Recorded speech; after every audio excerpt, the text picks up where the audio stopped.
America के सबसे विवादित राष्ट्रपतियों में से एक डोनाल्ड ट्रंप अब अपने सबसे मुश्किल दौर से गुजर रहे हैं। ट्रंप के राष्ट्रपति रहते संसद भवन में हुई हिंसा के मामले में उन्हें दोषी करार दिया गया है और इसी के साथ ये सवाल खड़ा हो गया है कि क्या अब ट्रंप की राजनीति खात्मे की ओर है?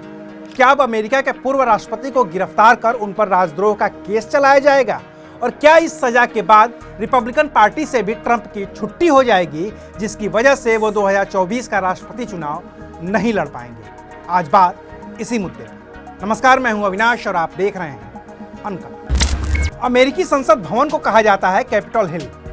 डोनाल्ड ट्रंप के अमेरिकी राष्ट्रपति रहते हुए इसी कैपिटल हिल में 6 जनवरी 2021 को ट्रंप समर्थकों ने खूब हिंसा और आगजनी की थी, क्योंकि वो अमेरिकी राष्ट्रपति चुनाव में ट्रंप की हार और जो बाइडेन की जीत को मानने को तैयार नहीं थे। इस हिंसा में 5 लोगों की मौत हो गई थी और कम से कम 100 लोग गंभीर रूप से घायल हो गए थे। इस हिंसा के लिए सीधे तौर पर राष्ट्रपति डोनाल्ड ट्रंप को जिम्मेदार ठहराया गया, क्योंकि उन्होंने एक ट्वीट कर हिंसा करने वालों को क्रांतिकारी बता दिया और इस हिंसा की निंदा भी नहीं की। इस हिंसा के बाद ही ट्रंप का ट्विटर अकाउंट भी स्थायी तौर पर सस्पेंड कर दिया गया था।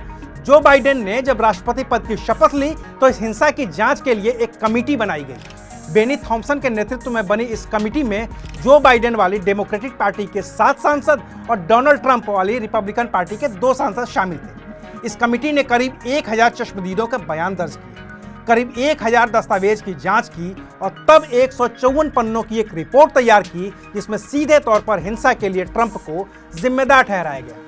इस जांच कमेटी ने पाया है कि अमेरिकी राष्ट्रपति रहे ट्रंप विद्रोह भड़काने, आधिकारिक कार्रवाई में बाधा डालने, साजिश रचने, झूठे बयान देने और सरकार को धोखा देने के दोषी हैं, लिहाजा उनके ऊपर राजद्रोह का मुकदमा चलाया जाए।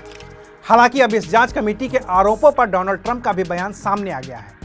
अपने ही बनाए सोशल मीडिया प्लेटफॉर्म ट्रूथ पर ट्रंप ने कहा कि मैं हमेशा जीता हूं और अंत में जीत मेरी ही होगी। ये एक साजिश है मुझे 2024 में राष्ट्रपति चुनाव लड़ने से रोकने की। मुझ पर मुकदमा चलाने का यह पूरा षड्यंत्र महाभियोग की तरह है।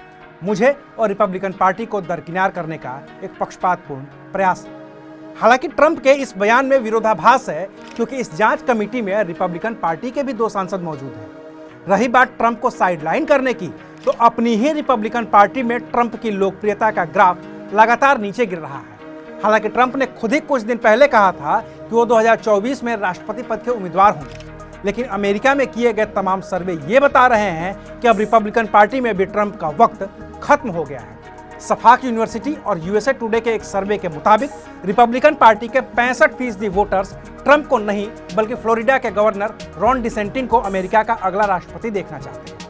वहीं इंटरनेशनल मीडिया ऑर्गेनाइजेशन CNN का सर्वे कहता है कि रिपब्लिकन पार्टी के 62% वोटर्स 2024 के राष्ट्रपति चुनाव में ट्रंप की जगह कोई दूसरा और नया चेहरा चाहते हैं। ऐसे में अगर जांच कमेटी की सिफारिश को जस्टिस डिपार्टमेंट भी मंजूर कर लेता है और ट्रंप के खिलाफ राजद्रोह का केस दर्ज हो जाता है, तो फिर ट्रंप के लिए मुश्किलें और बढ़ जाएंगी। हो सकता है कि उनकी गिरफ्तारी भी हो जाए, और अगर ऐसा होता है तो फिर ट्रंप के राजनीतिक करियर पर पूरी तरह से ब्रेक लग सकता है। तो आज के लिए बस इतना ही। फिर मिलेंगे एक नई खबर के साथ। देखते रहिए अनकट।